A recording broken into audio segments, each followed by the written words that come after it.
hello, and good morning, everybody. Thank you so much for joining us to our second session of the second day of the Women in Tech Career Lab. If you don't already know me, my name is Sara Rayan. I'm the Talent Acquisition D&I Programs Partner. And today we are talking about leading women in AI. Now, before I start today's session, I do want to remind everyone that our wonderful talent acquisition colleagues are in the chat today. So if you have any general questions, whether it's about the company, whether about recruiting or whatnot, they are more than happy to answer them. And then myself and Behnoosh will also be taking questions throughout our conversation today. So I definitely encourage you and invite you to leave your questions in the chat for us. Awesome. So hi, Behnoosh. Thank you so much for joining us today. How are you? How are you feeling? Thanks for having me. I'm quite excited. Thanks really for inviting me. So looking forward to having a conversation. And as Sarah mentioned, please feel free as we go. If you have any question, just make a comment and we'll try to address most of them. Happy to be here. I'm very excited to have you, especially as our AI experts for the Women in Tech Career Lab, and excited for our conversation today. So, Behnoosh, I've had the pleasure of getting to know you over the past couple of weeks as we've worked together, but I would love for you to kind of introduce yourself to everybody, tell us about who you are and your professional journey as well. So yeah, thanks, Sarah. So my name is Behnoosh Saboonchi. I'm a director AI expert here at CGI. So I cover AI and data science subject here at CGI. So as per my background, I studied statistics. So it was basically very theoretical. And after I graduated, I was like, okay, what can I do with this? So how can I bring this into practice? So I went to business school and started studying data science. So that's how I got into AI. Mm-hmm. That was really my passion into how to translate the theory that I have learned into practice. So, and I've been doing this for a while now. Amazing. That's awesome. And what kind of led you to where you are today, right? As a CGI data expert in AI and science as well.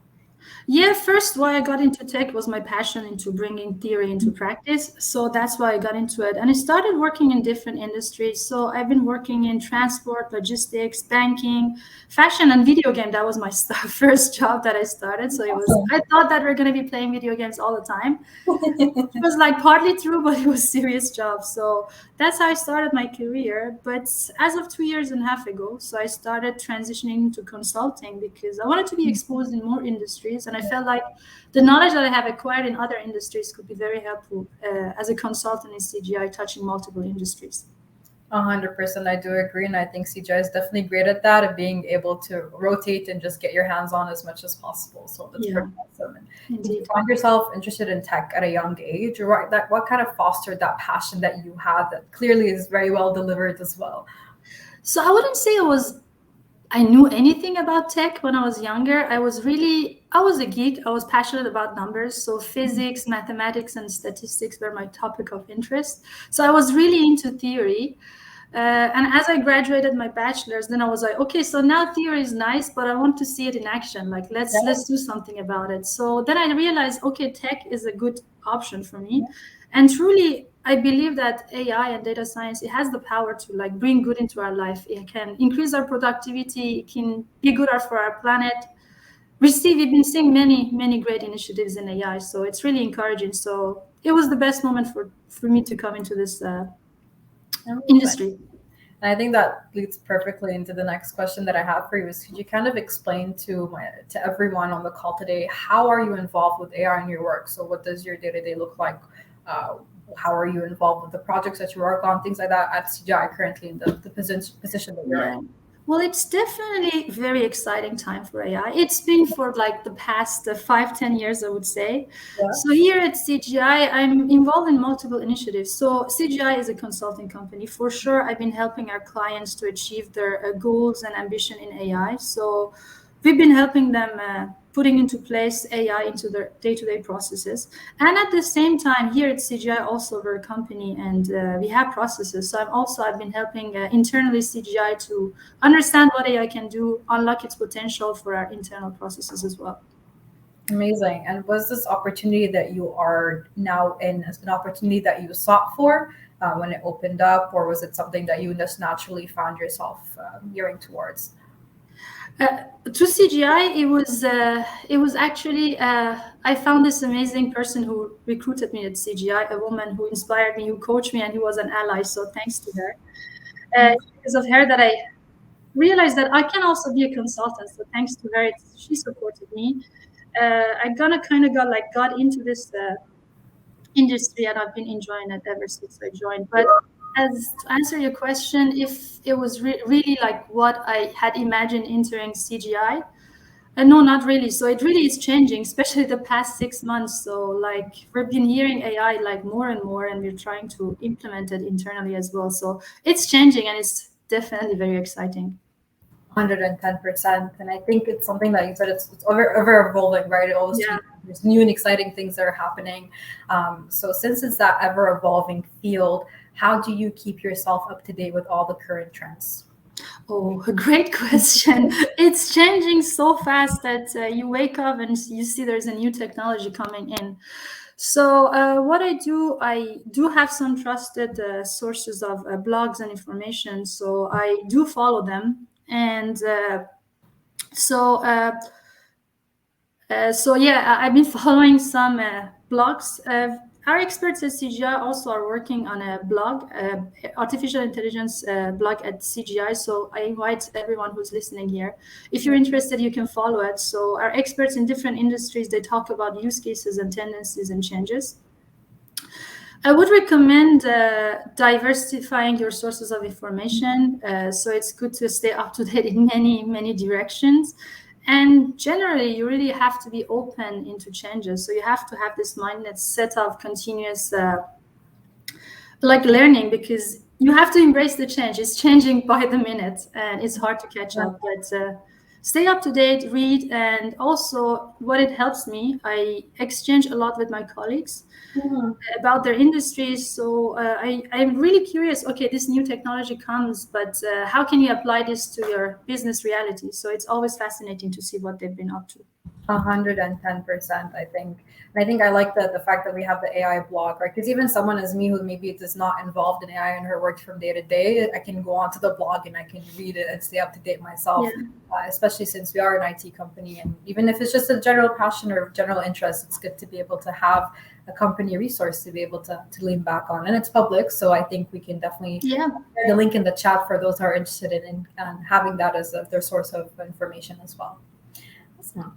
So I wanted to know, Behnoosh, could you kind of provide us, from your perspective, an overview of the current landscape of AI in the IT industry and what are the implications? It's, as I mentioned, it's definitely very exciting. So there's a shift in the industry as we're moving towards generative AI, Yeah.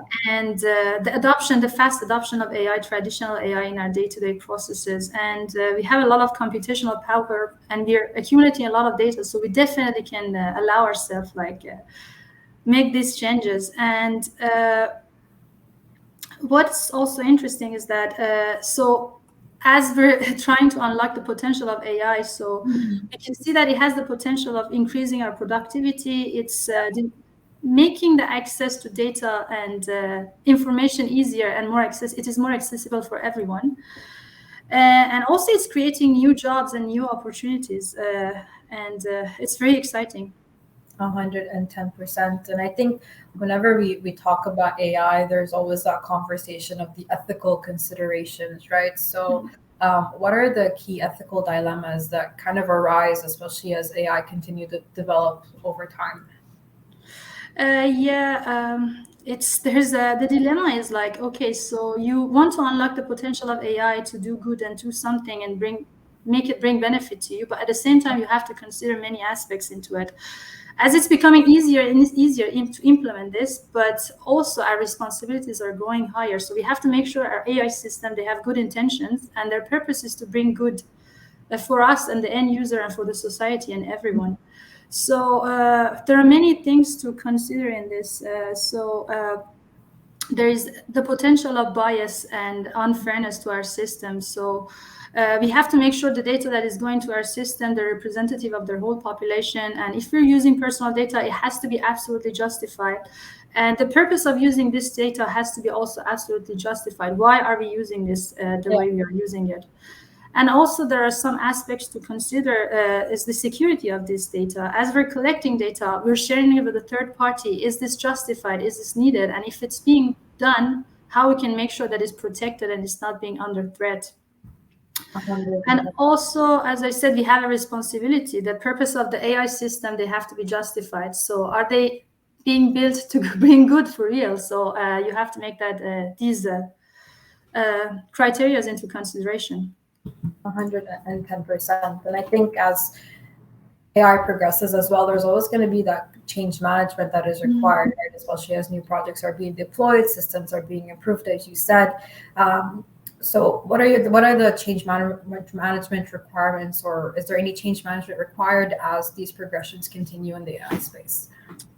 Yes, indeed. As it's changing fast, as I said, we have to be open-minded and be open into changes. We have to learn as we go. And if we don't consider strategies of change management and we just dive into it without forming and training our employees and the people interacting with these systems, it's going to be super dangerous and risky. We have to be making sure that people interacting with this system, they know what to expect, what can, especially with generative AI that is open source like ChatGPT, what can you share with it, and the outcomes that come with it, how can you make sure it's proper and it's not biased. So that's where change management could help us have strategies and guidelines around it, how we interact with these systems. 100%. I believe you do have some questions, Sarah, as we're going. Shall we address that? Yes, why not? Lots of questions from the chat. So let's ask the first question here. So how do I begin my journey into the field of AI? What essential skills should I develop to enter the industry? What are your thoughts, Behnoosh? Yeah, very good question. So I believe the AI ecosystem has many roles and many skills in it. So there are multiple ports of entry. So it's a huge ecosystem. And usually what we see in our projects, we do need many skills. We need developers, we need MLOps, we need cybersecurity expert, we need AI expert, data scientists, prompt engineers now, project managers, scrum masters. So really it's a big field and it's being touched from multiple aspects. So my first recommendation would be, okay, ask yourself which role interests you the most. Mm-hmm. So how do you want to be involved with AI ecosystem? Once that you have that established, then you can really focus yourself on training yourself in that field.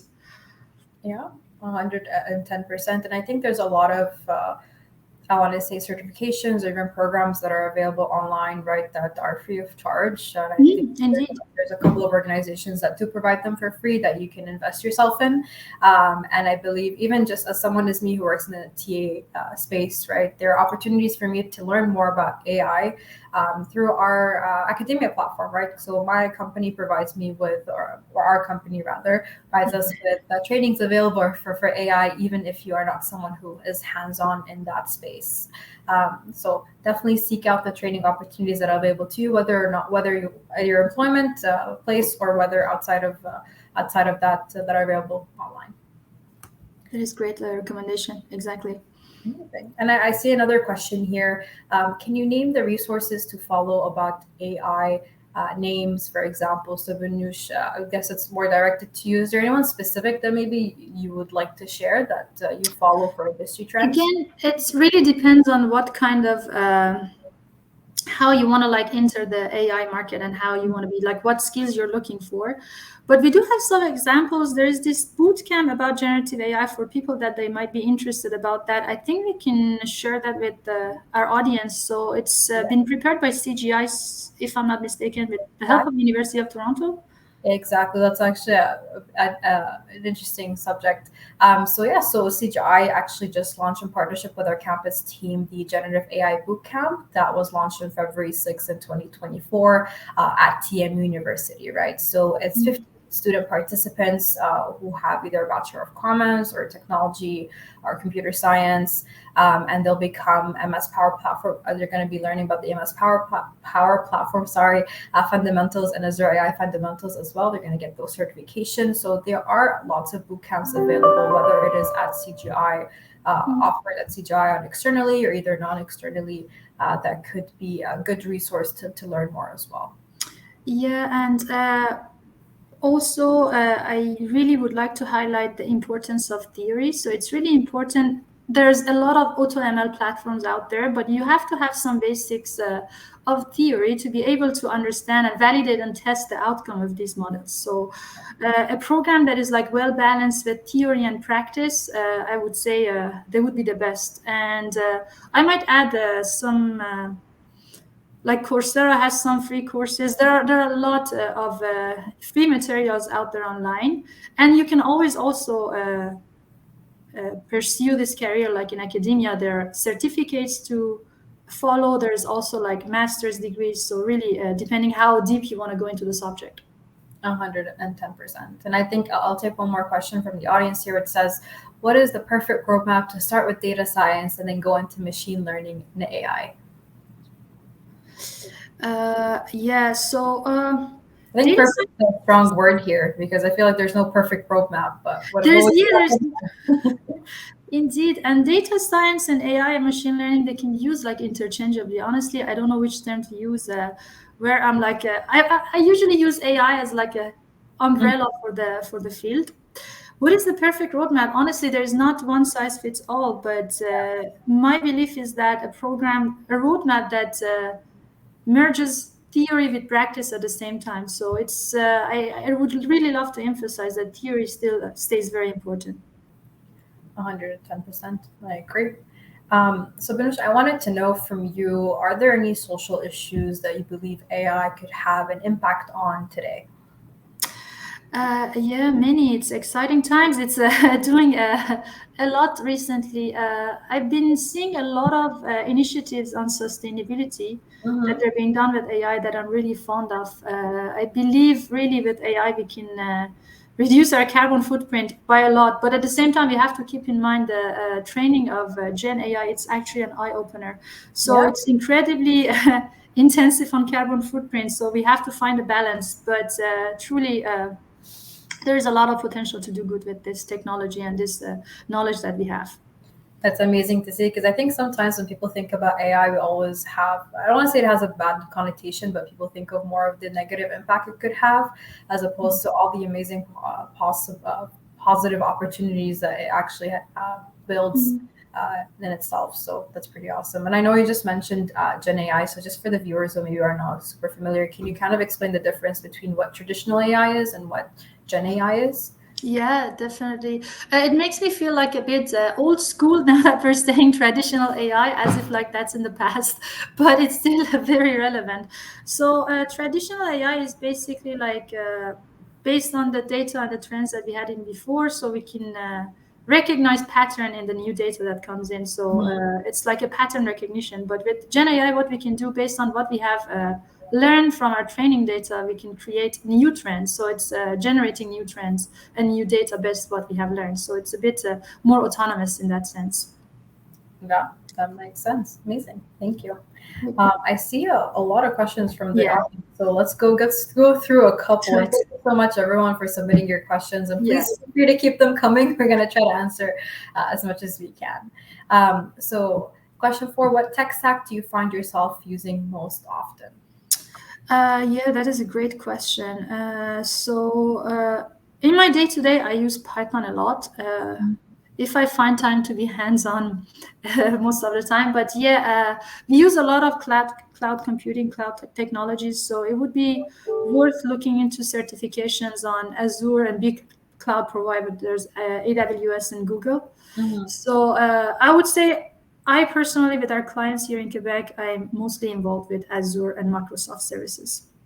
Amazing. Thank you, Behnoosh. And I see another question here that says most of the AI models are trained with personal data.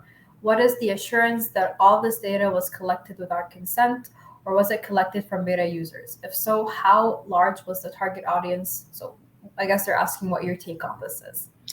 Yeah, so using personal data, honestly, it's a very sensitive topic. It has to be absolutely justified, the use of it, and we have to absolutely make sure the data that we're using is representative of everything. And data, if it's not collected without consent, then that is already problematic, and it's a red flag. So without consent, it's morally, I wouldn't see why and how is it justified that we can use personal data into our training. And 100%. if ever it's justified and it's been collected with consent, we have to make sure that they're stored in a secure place. So Yeah, there's no cyber security threat, and people they have access to it, who have access to it, it's absolutely justified that they have access to this. exactly. I don't know if there's a specific saying, but basically, only the people who are necessary to know the information are the ones to know the information. So, Yeah, exactly, 100%. so, I think this question, the next question from us, is quite interesting because it's a question that a lot of people are probably asking: is which IT jobs will be replaced by AI? Fully, in your opinion, I think it's quite a difficult one to answer. I don't know if you have any thoughts, Behnoosh. It's a difficult one. I don't want to say that the jobs are going to be fully replaced. I was It's thinking, the shape of jobs is going to be changing. So some of the most of the complex tasks they can be automatized. So how we communicate with each other, so that's going to be changed. So it's just I want to say that the shape of how we're doing work is going to be changed a bit, yeah. but and our productivity is going to be increased in some way. And I wouldn't. I. It's a hard question. I don't think we're going to be replaced. I think that's it's definitely a hard question, and I do agree with you. And I think there's still some level of human oversight that is required in AI, especially in the Gen AI space, right? So that opens up opportunities for new jobs to be created, and new jobs are created all the time.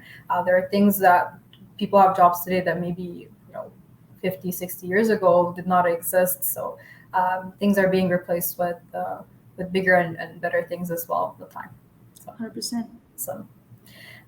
So I wanted to ask you, Behnoosh, as a woman in AI and a woman in tech, what advice would you give to women aspiring to make a meaningful impact in the space, in the AI space?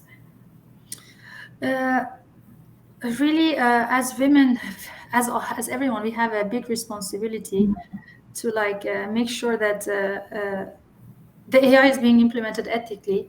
And as women, I always recommend having allies and supporter to help you grow in your role. Uh, just do not hesitate. We really can make an impact. So the more that we are, the better. I definitely agree, and definitely having someone in your corner is important, right? Having those Yeah. mentors, having those sponsors to be able to elevate your career and help you amplify your voice and in the spaces where you think your voice isn't as amplified, right? And that kind of segues me into the next question, which is yourself. I know you mentioned a little bit about the coach that you had previously, but you seem like you've benefited from maybe mentorship or coaching throughout your career journey.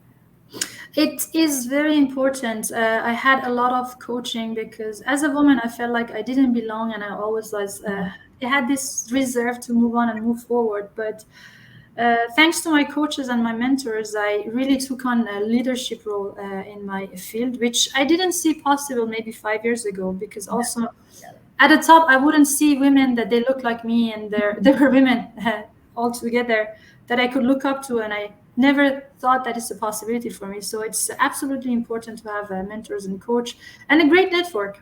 Yeah, 110%. I do agree.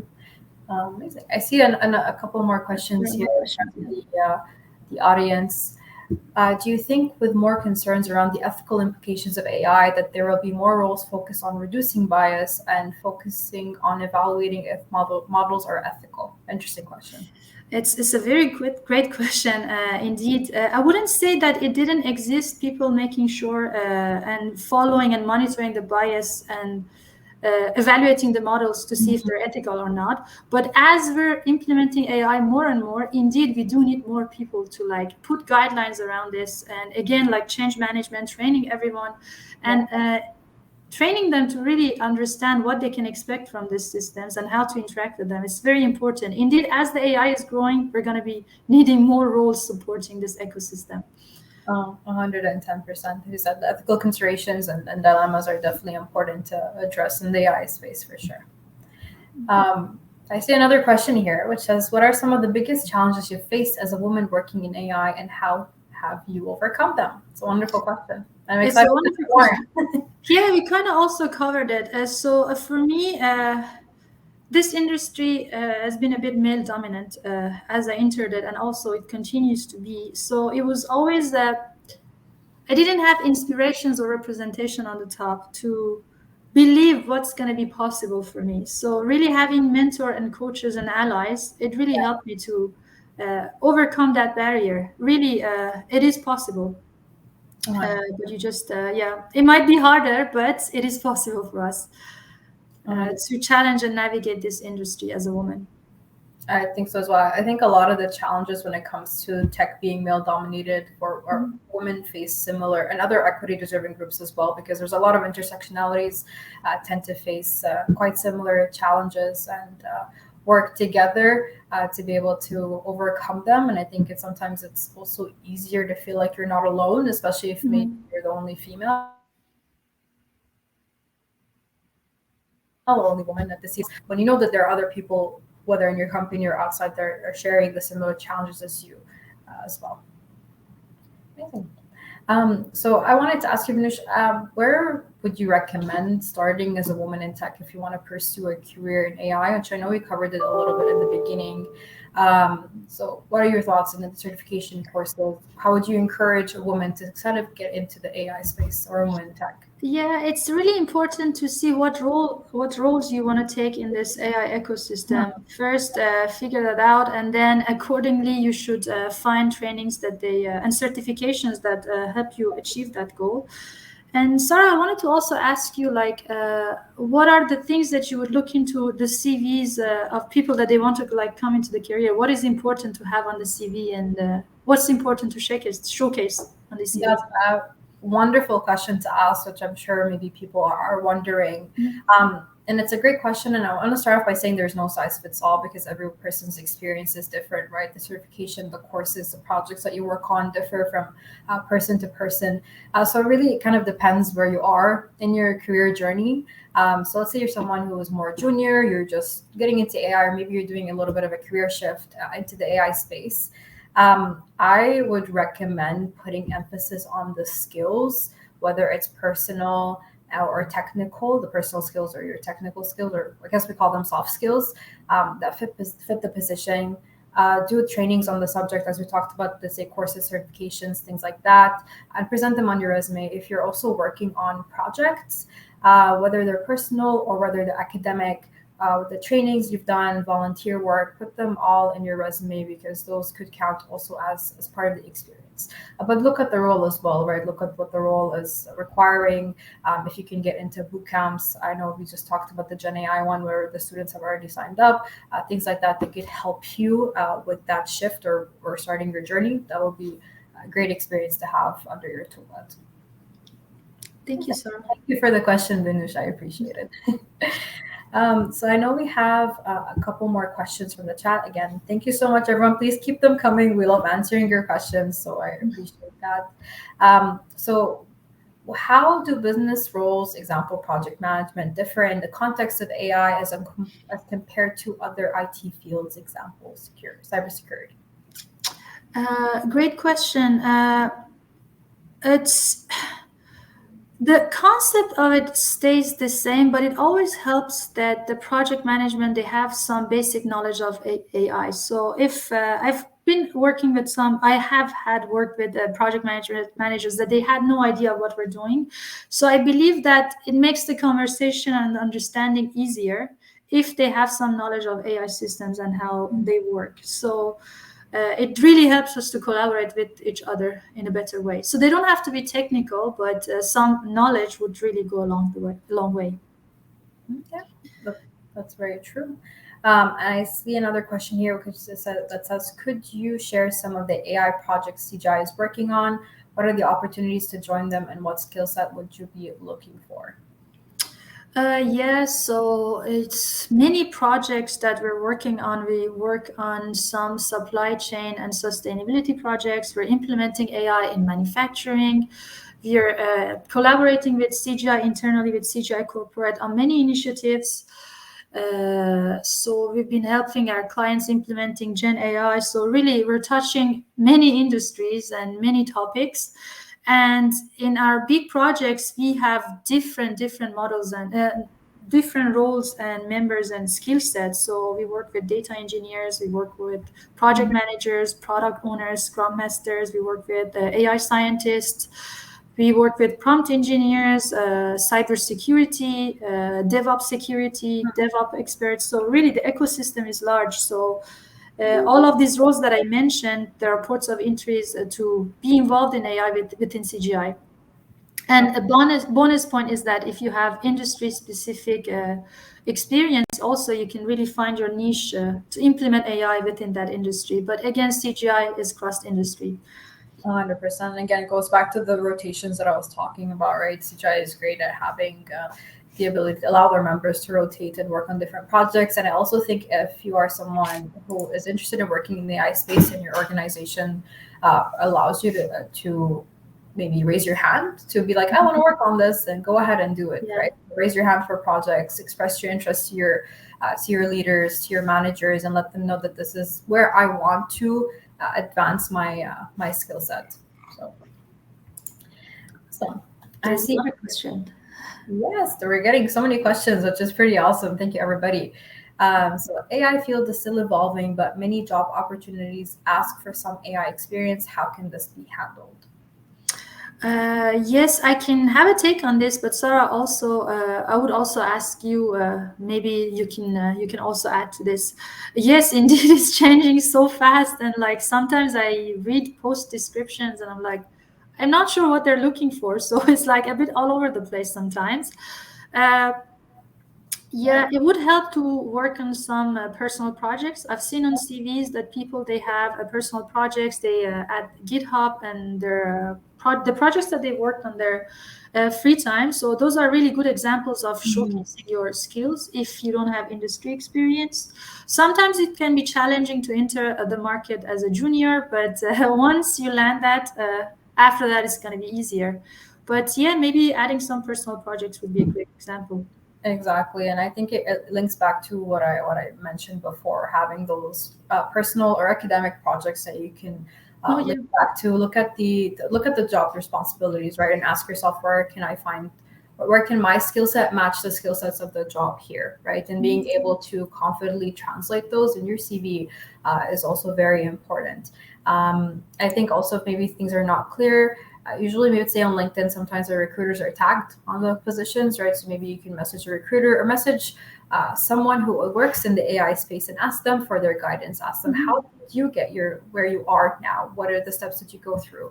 And I think the lovely thing about LinkedIn is sometimes when you visit some people's profiles, especially if they're up to date, you can see their career progression, right? So there's a lot of people who now work in AI or maybe work in tech that came from different backgrounds.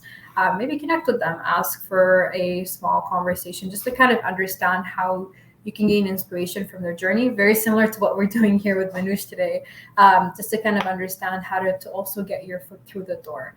And keep an eye out for any boot camps or trainings that could be available to you so that you could leverage them and learn and later implement that into your resume or your CV. So, amazing. So Behnoosh, I kind of wanted to know, as a woman in tech yourself, is there a specific piece of advice that you could give to other women in tech? And it doesn't have to be maybe specific, but the AI space, but if you could kind of give a message or piece of advice as a woman in tech to others, what would you say? It's an exciting times, and I really believe that AI can do good for everyone. So it's definitely a great time. And as I said, many roles they can be involved with AI. Even though if you don't want to pursue your career within AI, so you can leverage AI into your day-to-day work in other sectors as well. So embrace this continuous change and be open to it, and embrace the continuous learning attitude. And it is very important always to network and connect with like-minded people to see what other people are doing, or just reading articles, reading research. So it really stay up to date and be open. 110%. And I know before we hopped on this webinar, we were kind of just chatting between us, and even just talking about your career journey. What would you tell kind of like I think I don't want to say a loaded question, it's an interesting question. What would you tell your younger self, if you could give her kind of like a piece of advice about her career trajectory, or even just about her personal skill sets? Because I feel like even as women, there's a lot of self-doubt that comes up, right? We might hold ourselves back from applying to positions. We hold ourselves back from seizing opportunities because we don't meet 9 out of 10 requirements. We meet only 8 or 7. While opposed to, and this is research saying, this is not me saying, while opposed to maybe a man who will apply when they have like 5 or 10 out of the 10 qualifications. So if you could go back in time and just kind of talk to your younger self, what would you say to her to make sure she kind of seizes those opportunities and fights and really advocates for herself? Yeah, indeed. I do have some recommendation and advice for younger me. Indeed, I did. I was hesitant and a bit insecure in my career. So I would tell myself, do not hesitate. Mm-hmm. Sometimes be loud, but not in a negative way. Sometimes I had the opinion, I had the right answer, but I would be overshadowed with louder voices around me. I would not express myself. So going back, take your place, Yeah. trust in yourself, and just enjoy it. And really trust yourself. Be confident. 110%. Confidence is key, and I think you are your own best advocate.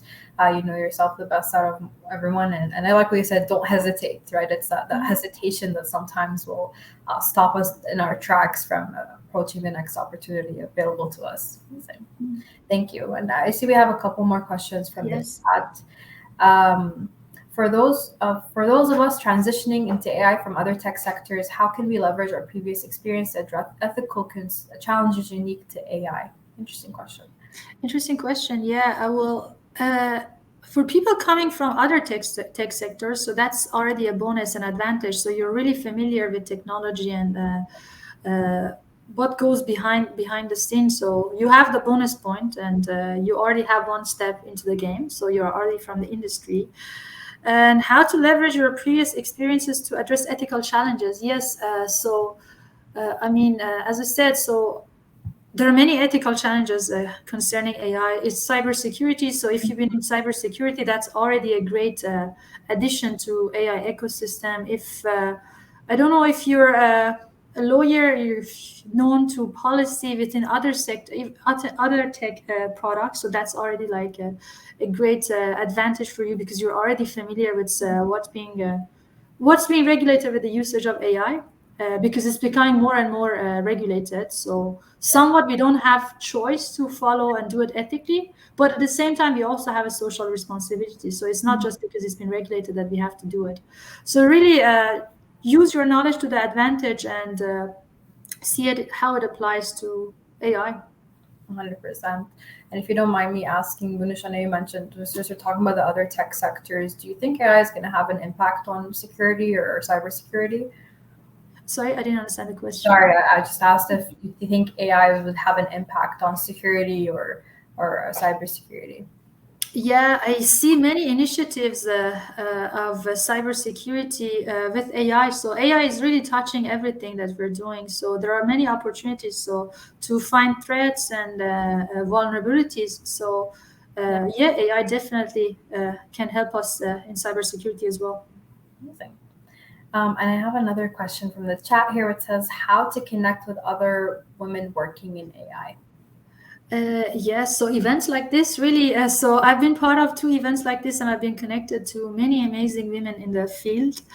There are many groups that they're doing activities for women in AI. So they're advocate for women in AI and technology. So try to find those. I know this one that I think it's a nonprofit organization, Middle Eastern and North African Women in Technology. So I really love them. So I've met many amazing women in AI and tech from that group as well.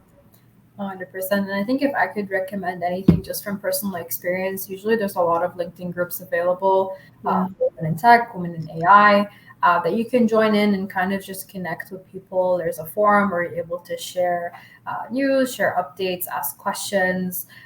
There's a lot of, if you're located in Canada, there's a lot of community partners as well that are targeted at women in AI, specifically, or even women in tech. And even just attending those events, attending the events that they have to be able to, first of all, network, whether virtually or in person, with the people. And then the ball starts kind of rolling from there. Once you meet one person, they probably have an array of people that they also talk to.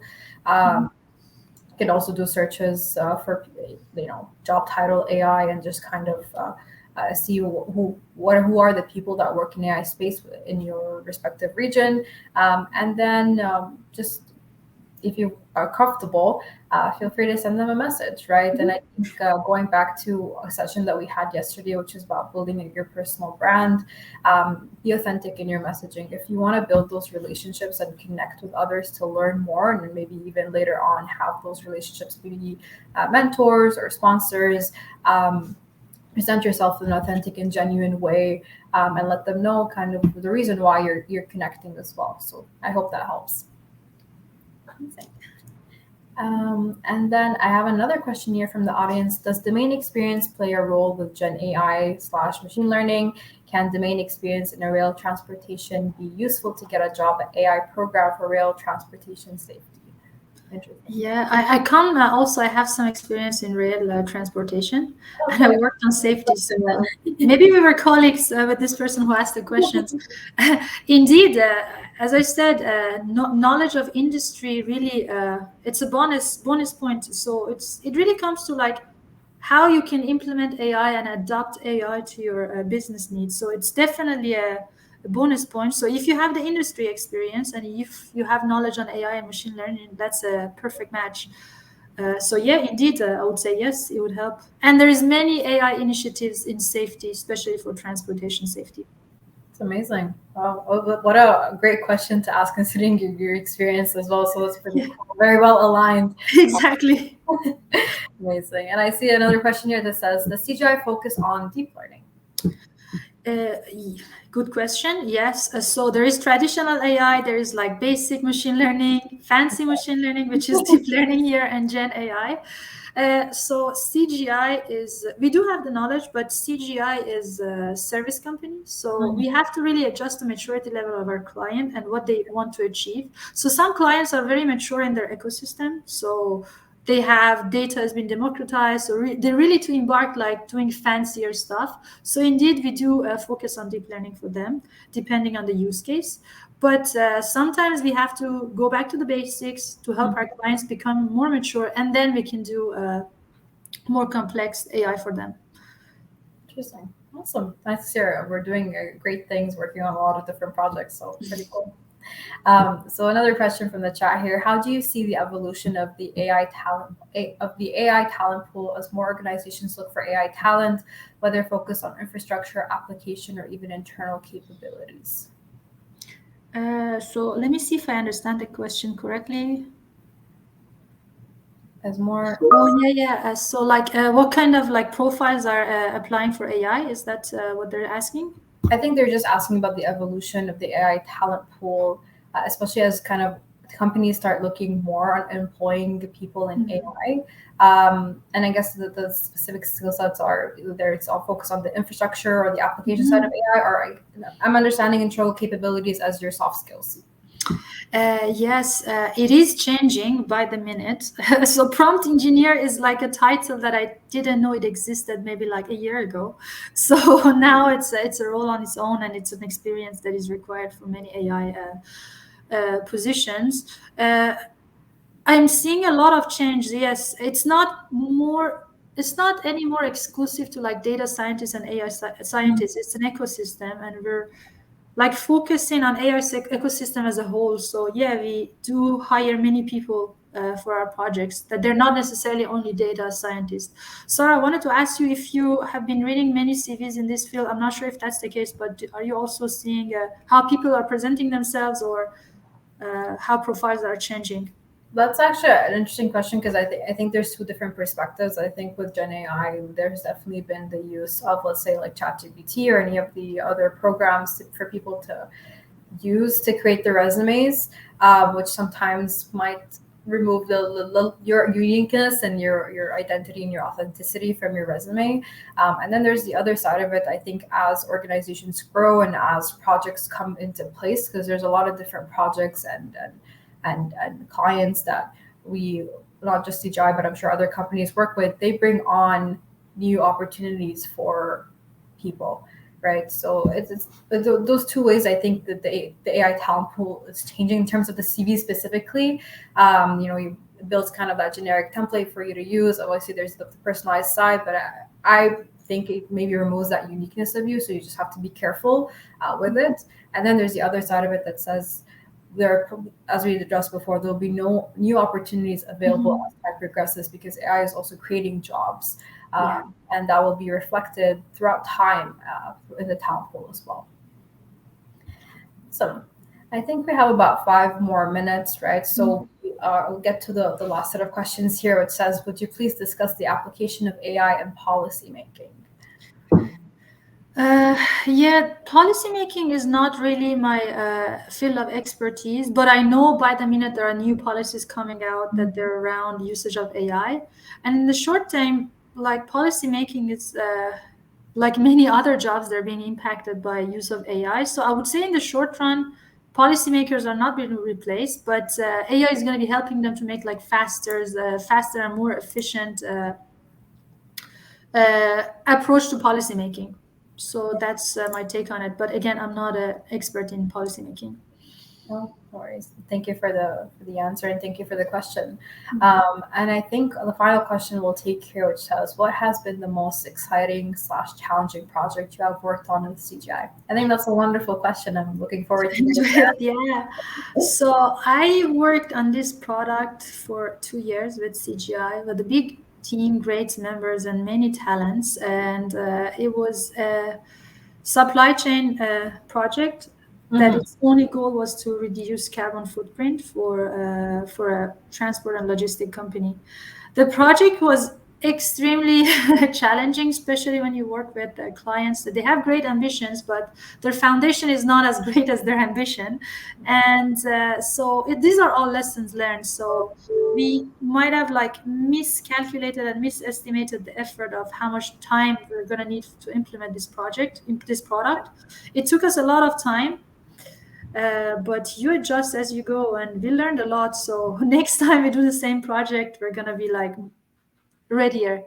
Operationalizing AI projects are really not easy tasks, so do not underestimate them.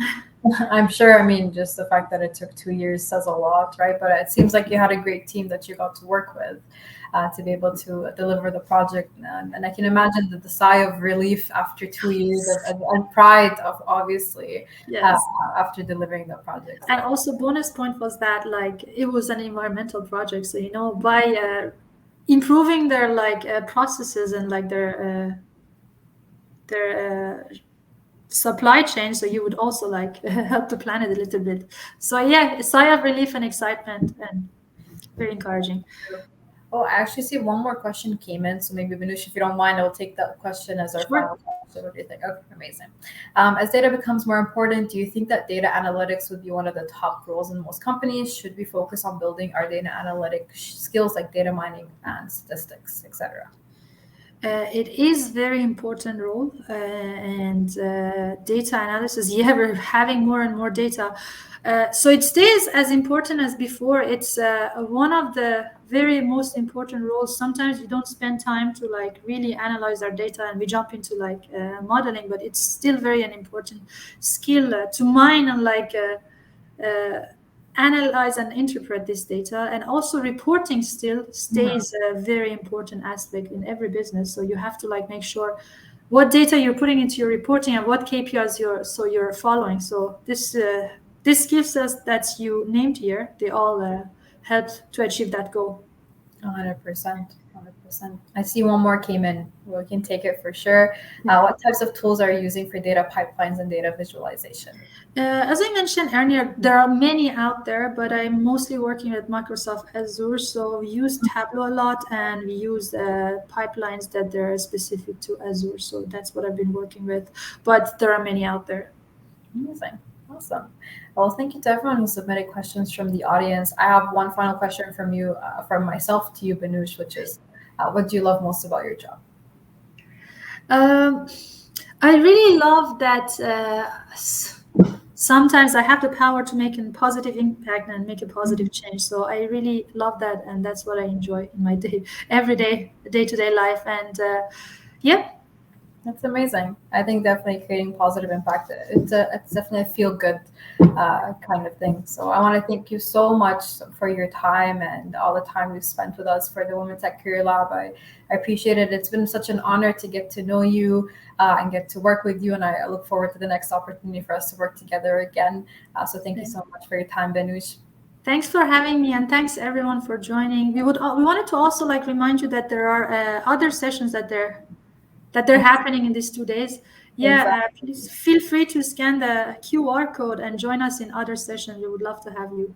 Exactly. And the next session, I believe, is how to rock your job application. So, for a lot of the questions about recruitment, I definitely recommend you attend the sessions, whether in English and French, in the language of your preference, to learn more about how to make your 5-star application for the tech sector, for CGI, and for obviously for whatever employer you choose to apply to as well. So, thank you again, everybody, for your time. Have a wonderful rest of your day, and we'll talk to you soon. Thank you so much. Thank you.